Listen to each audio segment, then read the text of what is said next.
Not even God is going to stop me doing what I'm going to do to you.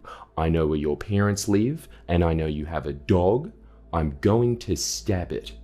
That's a threat that the police allege was made by a notorious bikie who, for legal reasons we can't name, so we're just going to call him Tony K.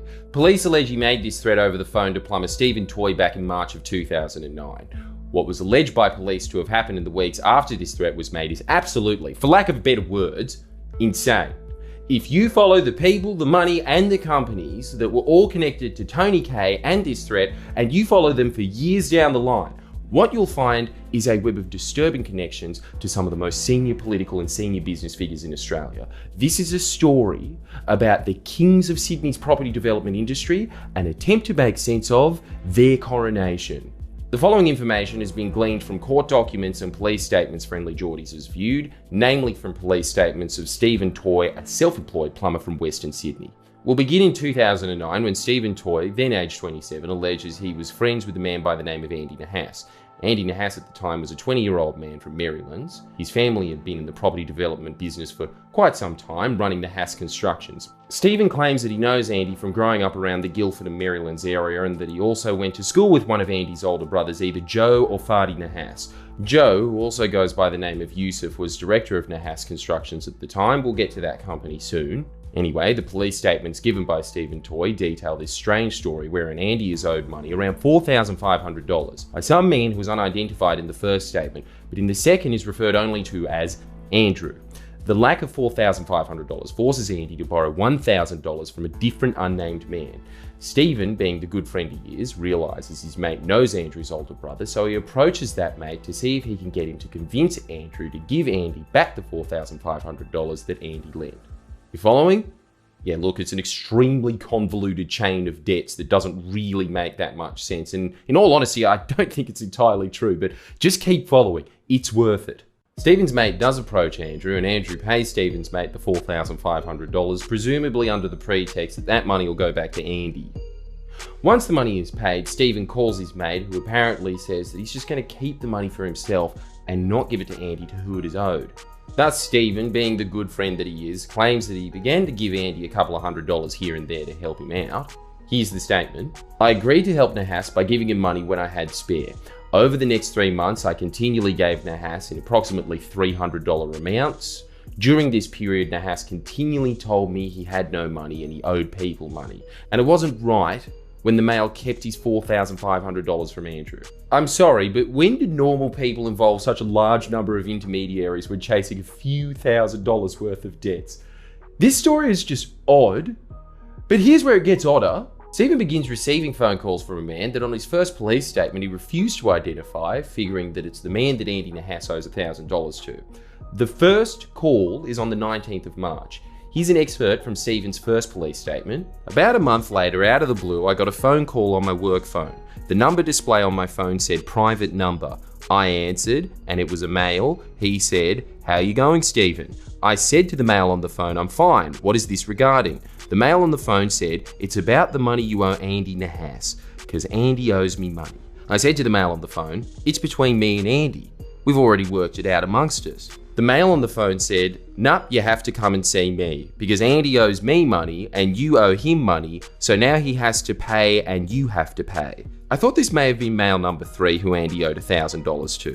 I said to the male on the phone, "By chance, how much does he owe you?" The male on the phone said $10,000. I said to the male on the phone, "That's bullshit. What happens between me and Andy is between us. We're friends. What happens between you and Andy is between you and Andy." The male on the phone said, "I expect you to come and see me. Don't disrespect me." I hung up the phone, terminating the call. I did not recognize the voice of the caller. However, he did recognize the voice of the caller, as it's revealed in Stephen's second police statement. Not only did he recognize the voice of the caller, but the caller identified himself as a man that Stephen knew, Bandito's bikie Tony K. Needless to say, the recount of this call in the second statement that Stephen gave is a lot more interesting. I answered the phone and a male person said, "Yeah, Steve, it's Tony K with you, brother." I said, "Yeah, mate, how can I help you?" Tony said, "I need you to come and see me." I said, "What for?" Tony said, "It's got to do with Andy Nahas and some money." I said, "Mate, whatever got to do with me and Andy Nahas and money has to do with us. It has nothing to do with you." Tony said, Andy has been lying to me and he owes money and he hasn't told me the truth for a long time and I'm very upset with him. I'm going to speak with his brothers so I can get the money off them. I said, fair enough. I've got no money to give you. It has nothing to do with me. Tony said, I'm at my mother's house in Guildford, come and see me. I said, what for? I have no reason to come and see you. I'm busy, mate. Tony said, I'm showing you respect, so you should show me respect and come and see me. I said, I'll see what I can do in the next few days.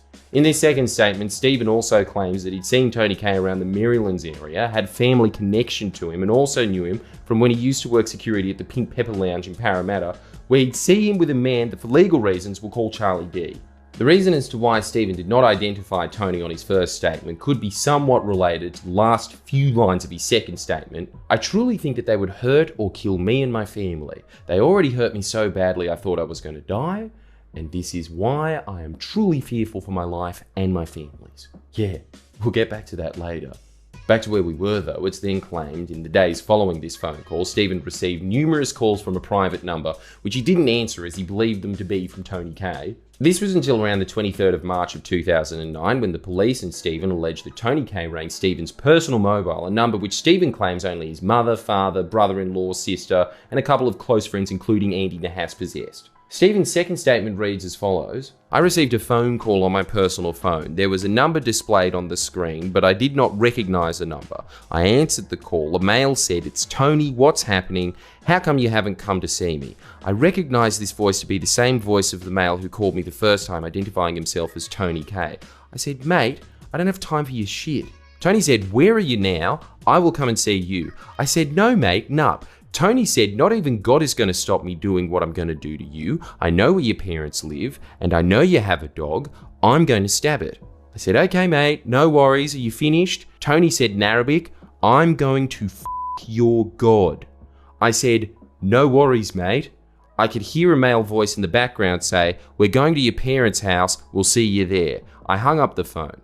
About a week later, I went to visit my parents at the service station. I bumped into a friend who told me Tony K was in hospital. He had been in a car accident. Because I hadn't heard from Tony, I realised this must have been why.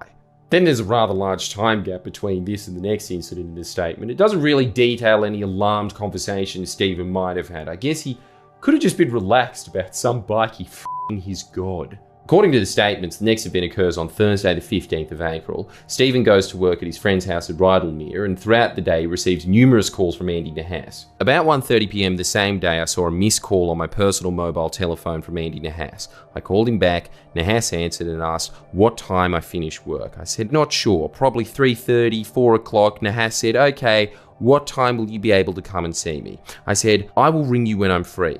The call ended about 3:30 PM. The same day I received a call from Nahas. I answered, Nahas said, what do you reckon the absolute latest is that you'll be able to come and see me? I said, I'm not sure, mate. Nahas said, what you reckon about 7? I said, I don't. Probably earlier. The call ended. About 5:30 PM I received another call from Nahas. At this time I was at another mate's house. Nahas said, how long are you going to be? I am in Guildford. I need to see you. We need to sort the money out. I said, just after 6 o'clock, I'm busy. The call ended. About 6 PM, I received another call from Nahas. I answered. Nahas said, I'm at Red Rooster. Can you come see me? I said, mate, give me 10 minutes and I will be there.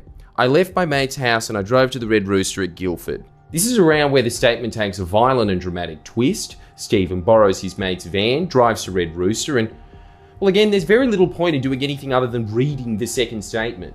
When I pulled into the driveway, I saw Andy Nahas in his car. It is a silver-coloured Toyota Camry Sportivo. Nahas was in the front passenger seat, another male was in the driver's seat, there was another male in the back seat. I think they are uni friends of Nahas. I parked the van next to his Camry and spoke with him through the window. Nahas got out of the car and came to my window. Nahas said, look, what are you doing? I said, I have to go load the van. I need at least an hour and then I'll meet you. Nahas said, okay. At this time, a black Commodore drove into the car park. Nahas said, look, there's Sarge's car. The Commodore had very dark tinted windows and I could not see inside. It parked on an angle about 3 meters from the rear passenger side of my van. I turned my head to the left and I saw all 4 doors of the Commodore open. 4 males got out of each door and ran to my van. At this stage, I only recognized Tony K. He ran to the passenger side of my van. Tony is about 22 years old. He is Middle Eastern appearance and is skinny. He is very tall, about 6'2". He's about my height, but because he's slim, he looks really tall. He was clean shaven and looks really baby-faced. He looks to me like a kid. He was wearing grey-coloured three-quarter pants, white-coloured Nike shoes, a dark-coloured hat, either Nike or G-Star, and a grey and horizontal striped hoodie. The hood was on his head covering the hat. As he was running towards the car, he held the front of his jumper up and I could see a Glock. The Glock was black, but looked badly scratched. Tony pulled the Glock out of the front of his pants and I watched as he cocked the gun. This all happened in a matter of seconds. One of the males opened the passenger door. It would have opened about 30 centimeters. I leant over and pulled the door shut and locked it. I sped off. I drove out of the car park and turned left. I'm not sure what street I turned onto, but it is the same street the Guildford Club is on. I looked in my rear vision mirrors and I saw the males run back to the black Commodore. They sped out of the car park behind me. On this road, the black Commodore overtook me just as the round meets Marion Street. I tried to turn left, but the Commodore pulled in front of me and I could not continue driving without running into the car. Tony K got out of the rear passenger seat. He ran towards the van with his shirt up and I could again see the pistol. Tony ran toward the driver's side. I reversed backwards about 10 meters. I put the car back in first gear and drove back towards the roundabout. I drove straight through the roundabout and turned right at the Guildford Bowling Club. I drove all the way to Marylands Road. I again looked in my rear view mirror and rear vision mirror and I saw Andy Nahas's silver Camry speeding up behind me. I went to turn right onto Marylands Road. The silver Camry forced me onto the wrong side of the road and then they got jammed behind a median strip. I kept driving towards a roundabout. I turned left at that roundabout. Granville Park was on my right hand side. I then saw the silver Camry drive up again behind me. I continued driving over a bridge that goes over the railway tracks. There were cars lined up at the traffic lights. I drove around the cars and through the red light and turned left onto Pitt Street. The Camry was still chasing me. On Pitt Street, the Camry overtook me. As it did, I turned right into a one-way street, and the Camry had no choice but to keep going. At the end of the one-way street, I turned right into McFarland Street and drove past Maryland's RTA. This car chase appears to be verified by the police, as in their statement it claims that CCTV footage from Maryland's railway station depicts a white van on the wrong side of the road, followed closely by a silver sedan. At this point, Stephen believes he's lost his pursuers, which include Andy Nahas, Tony K and a few other men, so he apparently drives the van to its owner's grandmother's house in Greystanes. When he gets out, there's no one home, so he leaves the keys in the letterbox and walks down the road. Now, poor Stephen has really bad luck because apparently as he got to a road just down from the house, Andy Nahas's silver Sportivo pulls up. Tony K, Andy Nahas, a bloke by the name of Olsen and another male got out of the car. At this point in the statement, we get to the obligatory near-forensic description of what brand of clothes each of the men were wearing. Nike Air Maxes seems to be a favourite, but as interesting as scallywag attire might be, the next section of the statement is far better. I got into a verbal argument with Tony and Olsen. We were yelling at one another. I remember him saying it was no longer about the money, it was about principle, and I had made Tony look like a gronk. Olsen walked towards me and I shaped up and got ready to fight. Tony pulled the Glock out of the front of his pants and cocked it back. Tony said, "Give me your phones." I handed Tony my personal mobile telephone. Tony and Olsen then grabbed me and pushed me into the back seat of the car. I was sitting in the center of the back seat and Tony was sitting on one side and Olsen was on the other. They were yelling at Nahas saying, "Get we will return the car when we feel like it."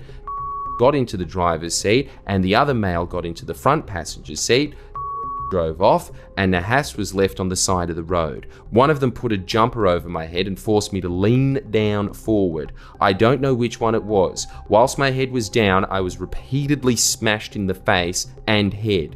I immediately felt severe pain in my head. The car drove for about 15 minutes. I was assaulted the whole time whilst the car was moving. I do not know who was assaulting me as my head was covered. I felt the car pull into the driveway. Moments later, the car stopped and I heard all four doors open. One of the males said, "Shut up, don't say a word, put your head down." Someone tried to pull me out of the right-hand side of the car. I hung onto the center console. I didn't want to get out. I eventually turned my body and tried to get out. I put my right leg out the door. When I put my left leg out, I felt someone grab it and twist my left foot inwards. This was extremely painful, and I thought my leg was going to break. As they were twisting my leg, I turned onto my stomach and crawled out of the car.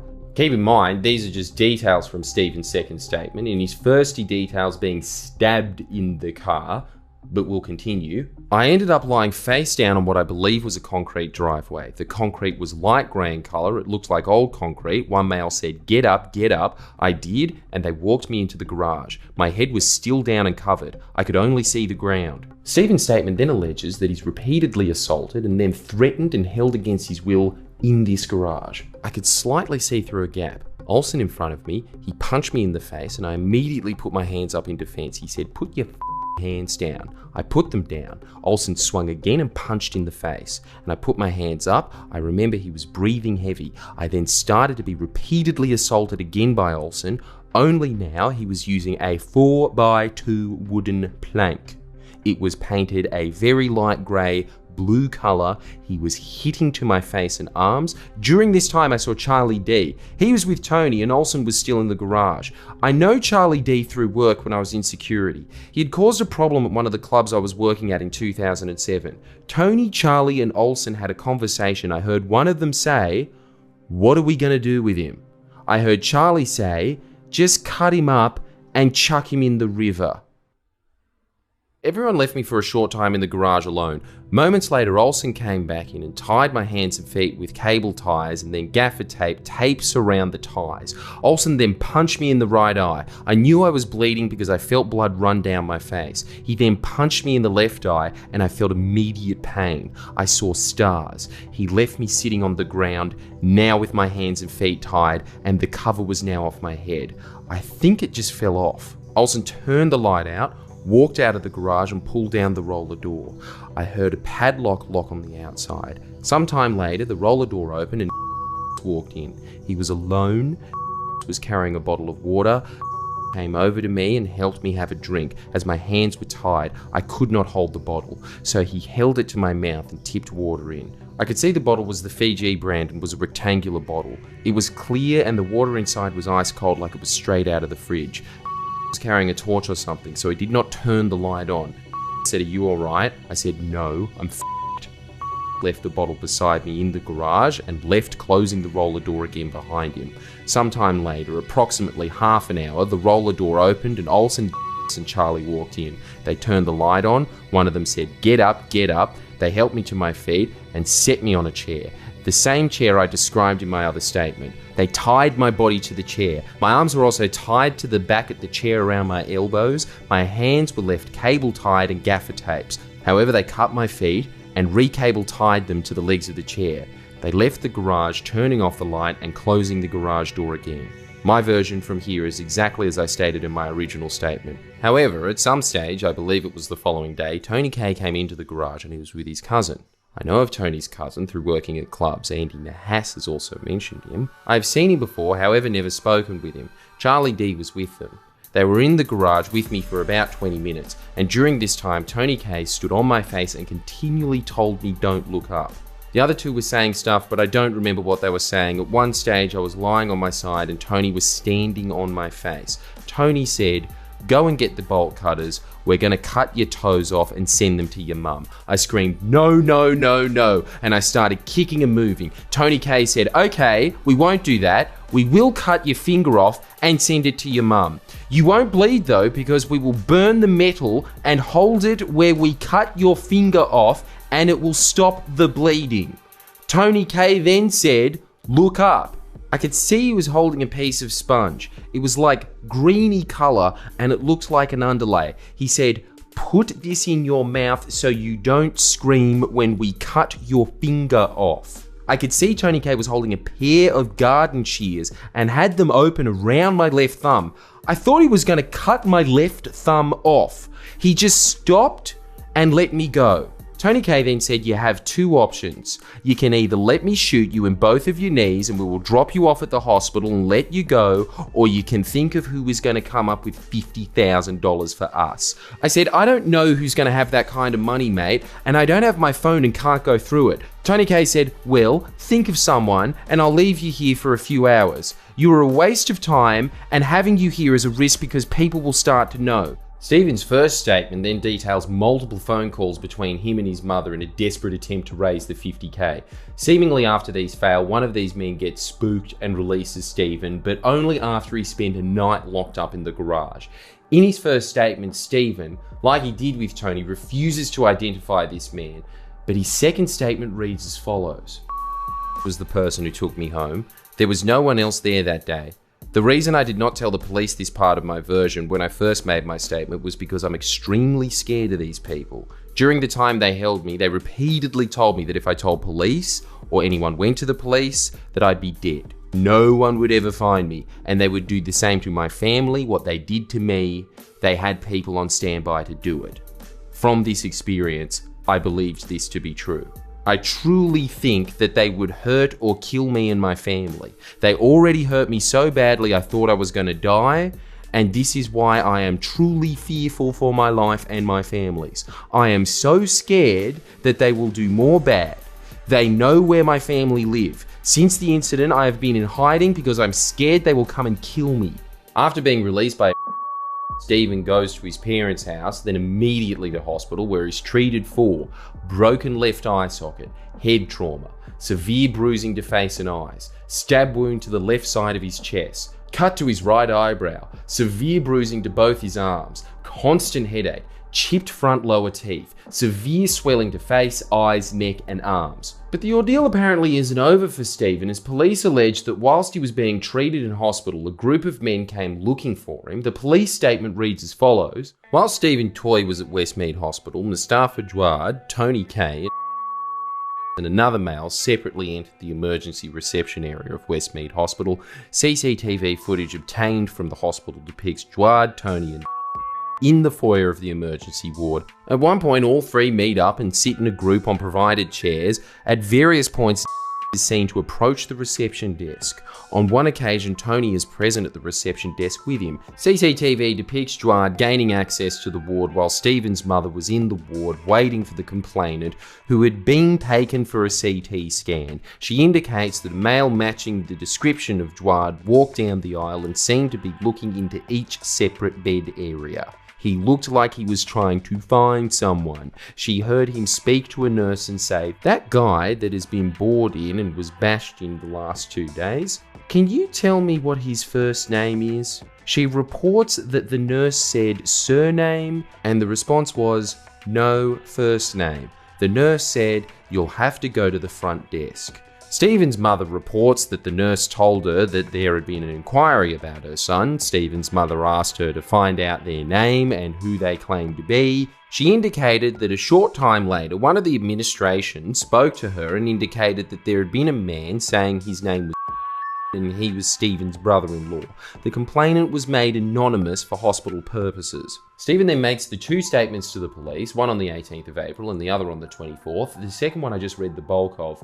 This seemingly leads the police to wiretap the phones of the accused. On the 9th of May, Stephen Toy texts Andy Nahas the following. "You had nothing to do with it. I told I'd seen you before I was going to my mum's house, and then I drove off and then stopped to make a call. Then I got bashed and robbed. And when I was in hospital, they thought I was a bikie and everything. I'm not. I just told them I got bashed and robbed, bro. I didn't mean to put you in. I told them it had nothing to do with you. I just seen you quickly before it happened. That's it. I was full f***ed in hospital on morphine and I had 3 detectives screaming at me, bro. I gave them the biggest blow-ass story, man. I'm sorry that they busted your balls." The police statement also detailed phone calls, lawfully intercepted telephone communications, recorded extensive phone conversations / SMS messages between Andy Nahas and Stephen Toy in relation to the kidnapping.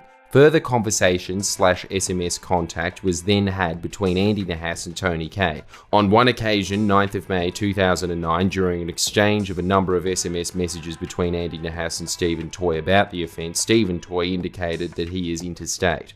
Andy Nahas called Tony K and relayed the information from the SMS messages. During this call, Andy Nahas refers to Stephen Toy as that bitch and that girl. He also tells Tony K he reckons he is interstate. Tony K says, "Where's interstate?" Andy Nahas says words to the effect of, "I don't know, we're going on a holiday, cuz." Tony K says, "Alright, bye." Conversations have also been intercepted between Andy Nahas 3 days later, on the 12th of May, about 20 heavily armed police raid the homes of Tony K and 3 other suspects, arresting and charging Tony K, Andy Nahas, and Olsen with kidnapping offences. I believe all were denied bail apart from Andy Nahas, who was released on a $25,000 bond paid for by his brother Joe Nahas.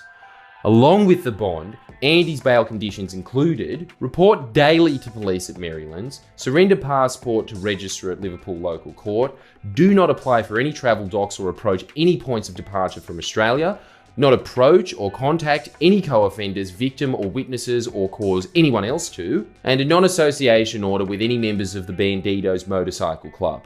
On the face of it, this ordeal appears to be a pretty slam dunk case for the cops. You've got a witness, phone taps, CCTV footage, but what happens just a month later appears to derail the entire case.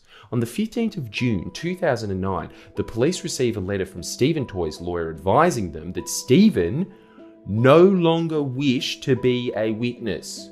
It reads as follows: Dear Detective Sergeant Woods, re Stephen Toy. We've been instructed to advise and represent Mr. Toy in relation to an investigation which we understand is currently being conducted by you and by other members of the gang squad. We understand the police spoke to our client on or about the 17th of April when our client was a patient at Westmead Hospital. Certain allegations were apparently made by our client at that time, although at that time we understand no person was identified by it. We were also instructed that on a subsequent occasion our client was spoken to at a police station. At that time, further information was provided by our client to police in which persons were apparently named by him. We are instructed that our client has serious reservations and concerns of the accuracy of the information he provided to police. He instructs us that he is uncertain about the accuracy of allegations he has made, particularly as he was under a regime of medication on both occasions following prescription by hospital medical staff, which includes sedatives and painkilling medication in addition to antibiotics. Our client is not able to provide precise details of the medication, but no doubt the hospital records would confirm the details if necessary. Our client instructs us that he does not wish to pursue any allegations he may have made, nor does he wish to participate in any other interview by police, nor does he wish to become embroiled in any criminal prosecution as a witness. Our client wishes to resume his normal day-to-day life without being subjected to the pressure inherent in criminal proceedings over which he has no control, and in which allegations he has made, which are unreliable to say the least, given his previous medical condition, will be relied upon to prosecute other people. In these circumstances, our client has instructed us that he does not wish to be approached by police. If there are any further matters which the police wish to take up with our client, he requests that these be directed to this firm. Subject to any advice by this firm to the contrary, our client will not agree to be questioned directly. We look forward to receiving your confirmation that police will respect the wishes of our client. Yours faithfully, Chris Watson, Watson Solicitors. Odd. Police then get a forensic scientist to basically state, no, antibiotics are not magic mushrooms, they don't change your memory, quote. Their medication he was taking or prescribed would not have caused him to give inaccurate information to police or be uncertain of events which are described in Mr. Toy's statements. However, he was allegedly kidnapped and assaulted, which would be expected to have a traumatizing effect and may affect memory. Various legal skirmishes ensue over the following months. In December 2009, Andy Nahas's lawyers flagged their intention to cross-examine Stephen Toy. Keeping in mind, this is months after Stephen's lawyer had stated to the police that Stephen no longer wished to be a witness. The Department of Public Prosecutions agreed to cross-examination, yet there's a question as to if the hearing will even happen, as the key witness is not supporting the prosecutions.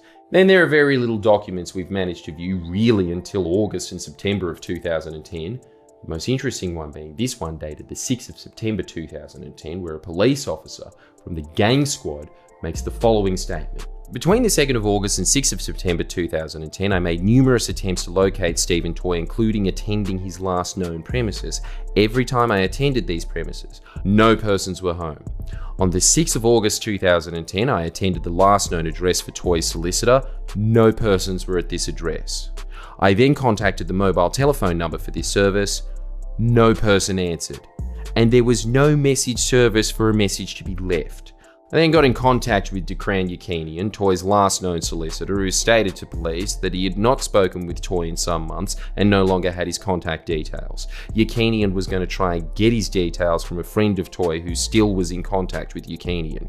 From this date, I've been unable to get in contact with Yakinian. The mobile telephone rings out and there's no message service. On Monday the 30th of August, I spoke with a source who stated that Toy was now friends with Tony K and would not be attending court even if he was issued with a subpoena.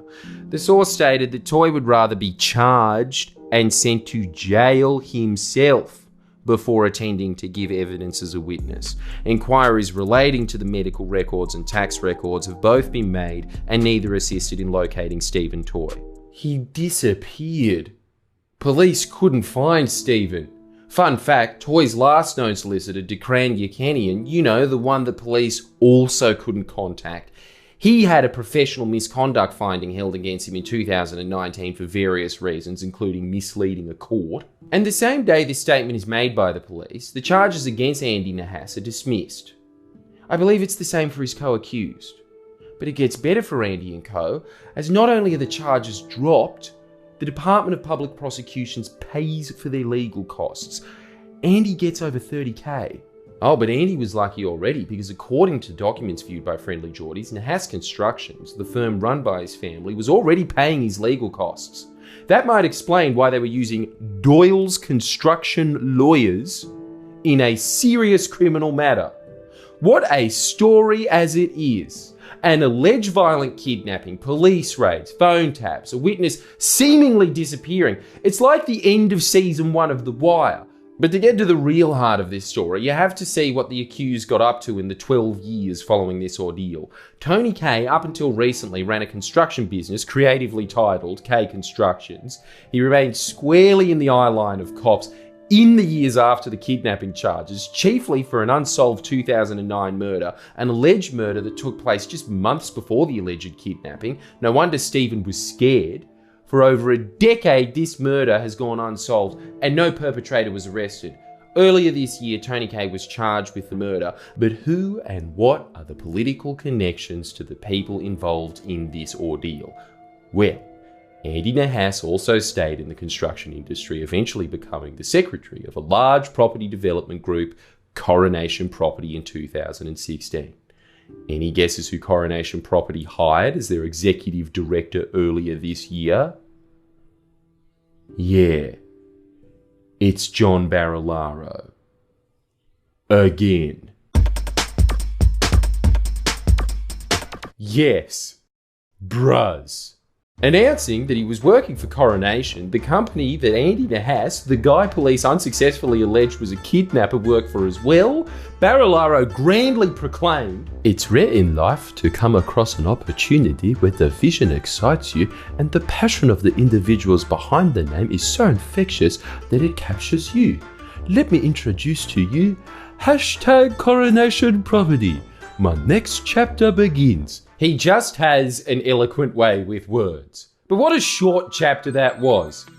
Not as short as the one that followed it. John goes to New York from February this year right up until he got his trade commissioner role. Well, right up until he thought he got the trade commissioner role. John Barilaro worked as the executive director of Coronation Property, the property development company run by the Nahas family. And the secretary at the time was our friend and co-star of the story that you just heard, Andy Nahas. Coronation Property is the company that grew from the ashes of Nahas Constructions, the company that paid for Andy's legal costs. Both have been directed by Andy's brother Joe Nahas, or Yusuf Nahas as he sometimes goes by. Nahas Constructions' connections to this alleged kidnapping are at the very least bizarre. Police claim that the phone calls that took place when Stephen was kidnapped between him and his mother, where he demanded $50,000 for Tony K, in exchange for not being chopped up and thrown in the river, those calls were made on a phone that was subscribed to a provider by Nahas Constructions. By the way, they also alleged that one of the co-accused was employed by Nahas Constructions. I believe at some point the police alleged that Tony K was also employed by Nahas Constructions, but statutory declarations submitted by Joe and Fadi Nahas of Nahas Constructions vigorously disputed that claim. Alleged bikie connections aside, the political and business connections of Nahas Constructions from around the time are compelling. Nahas Constructions donated $13,950 to the Liberal Party in 2010, leading up to the 2011 election. They also used to be the goalpost sponsor of the Parramatta Eels. In fact, it had been previously reported by the Sydney Morning Herald that director Joe Nahas in 2010 had facilitated an introduction between a Parramatta power broker and a member of the Obeid family. Coincidentally, in 2016, Tony Kay made headlines after Parramatta Eels footballer Corey Norman and Junior Palo and Penrith Panthers James Sagiaro were photographed dining with him and members of the alleged Alameddine crime family at Golden Century Restaurant. Later in the night, Norman was caught in possession of drugs at Star Casino. The footballers were issued warnings by police for consorting with criminals. But back to what happened to Nahas Constructions. Well, as the Obeids well and truly found out, all good things must come to an end. And in 2012, Nahas Constructions went bust, leaving a trail of subcontractors chasing up unpaid debts. In fact, one subcontractor, Bluestone, blamed Nahas Constructions' alleged failure to pay them for their work for their demise. Things obviously got pretty desperate, as it was reported in 2013 that Standover man and Mick Gatto associate Alex Talul was employed by desperate contractors to chase debts from Nahas Constructions. It wasn't looking good for the Nahas family business. Kate McClymont reported in October 2012, Joe Nahas, who also goes by Yusuf Nahas, listed himself as unemployed on his personal insolvency agreement. This allows a debtor to come to an agreement with creditors to settle debts without becoming bankrupt. Yet only about a year later, as reported by McClymont, in March 2014, he became a director of Coronation, and 2 months later, Nahas finalised his obligations to creditors, according to corporate records. Like a phoenix from the ashes, Coronation Property rose. Coronation Property is a venture between the Nahas family and corporate lawyer and businessman John Landerer, who along with Joe Nahas became a director. Like the Nahases, John Landerer is also a Liberal Party donor, donating tens of thousands of dollars to the party over the years, including to the New South Wales fundraising body, the Millennium Forum. You know, the one that got busted accepting mafia donations and set up politicians with developers. With Joe and John as directors, the same Andy Nahas, who was charged with kidnapping, became a secretary of Coronation in 2016. Friendly Jordies has previously revealed that this is the same year in which Andy was also charged with assaulting a security guard. For this charge, the other director of Coronation Property, an esteemed lawyer John Landerer, provided a character reference for Nahas. How sweet. Wherein he claims, "I have no hesitation in advising my opinion that the offence is a one-off incident not likely to ever be repeated based on my belief that Mr. Nahas is a man of honesty and integrity and proud of his family's high standing in the community." High standing in the community. Andy was convicted of that assault, by the way. Don't worry, he was only fined $800. Not much for a man whose family owned $20 million houses. How far he's come since that alleged kidnapping. Plus, he's now in good company with ex-executive director John Barilaro's beef with a different type of working man.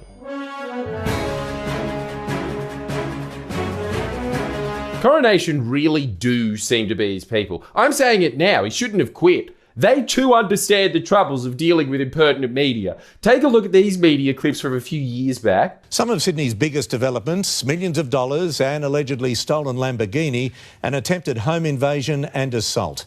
They're the ingredients of a family war being played out right now in a Sydney court between three wealthy brothers.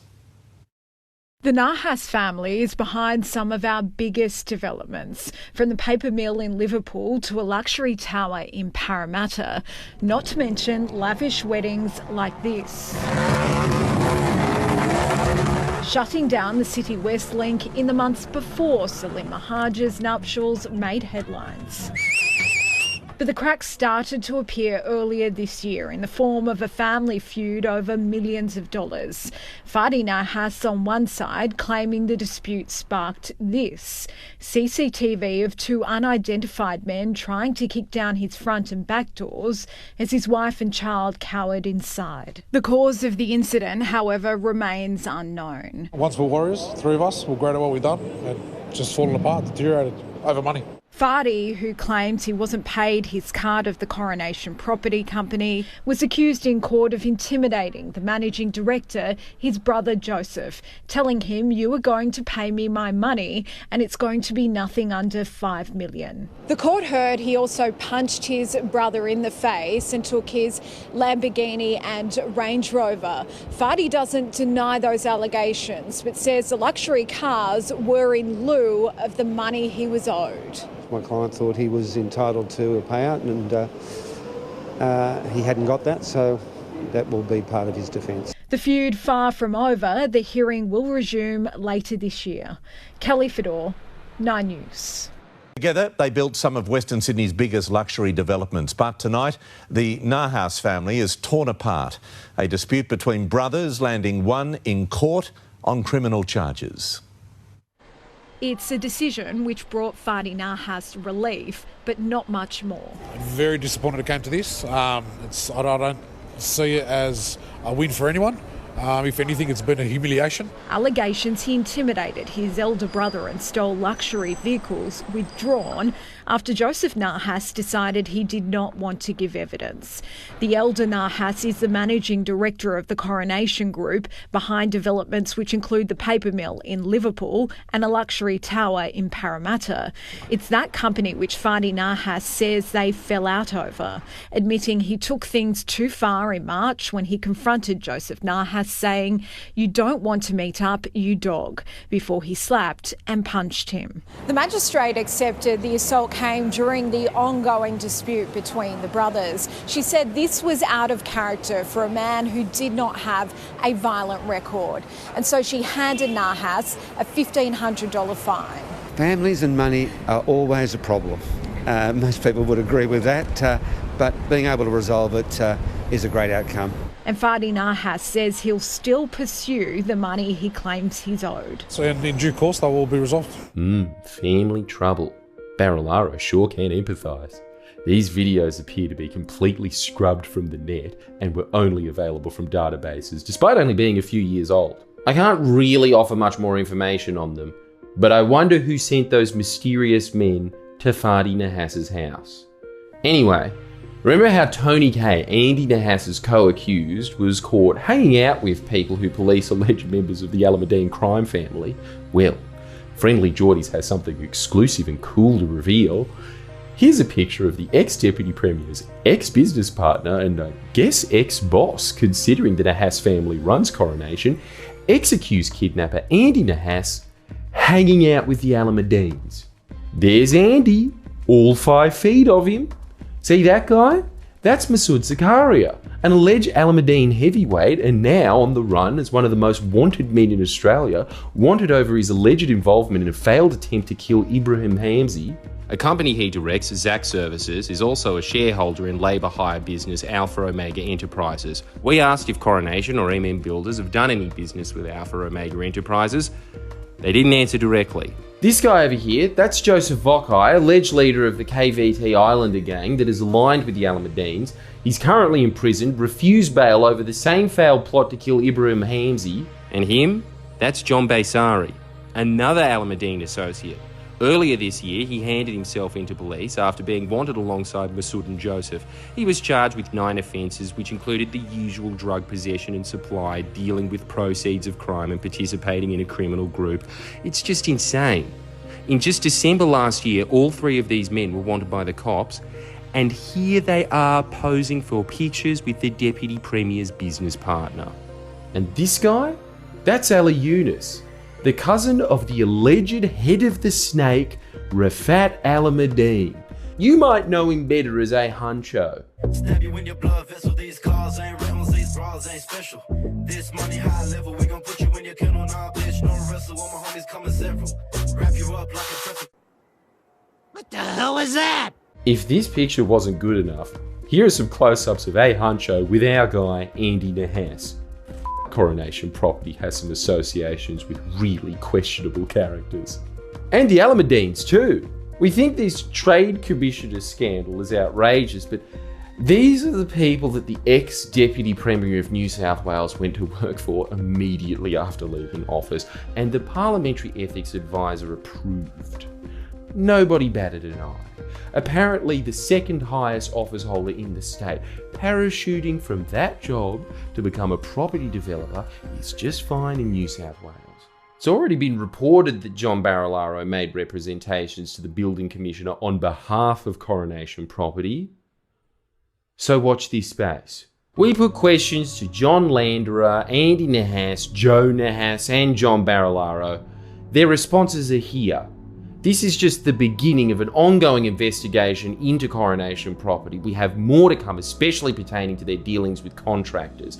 So if you've had dealings with Coronation, or have any information you wish to share, send it to friendlyjordies@protonmail.com. Stories like this take a large amount of time, resources, legal risk, and just plain risk to produce. If you appreciated today's video and would like to see more long-form investigations like it, please become a patron. Links to our Patreon in the description, and you can also click the link here. You can also buy a Fixated Persons Unit t-shirt. And as a final note, I want to emphasize the size and wealth of Coronation Property Co.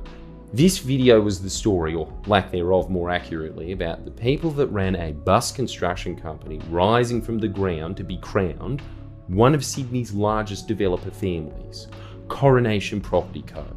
Their website today reads, with over $5.3 billion in mixed-use projects in the pipeline, Coronation Property's story has only just begun.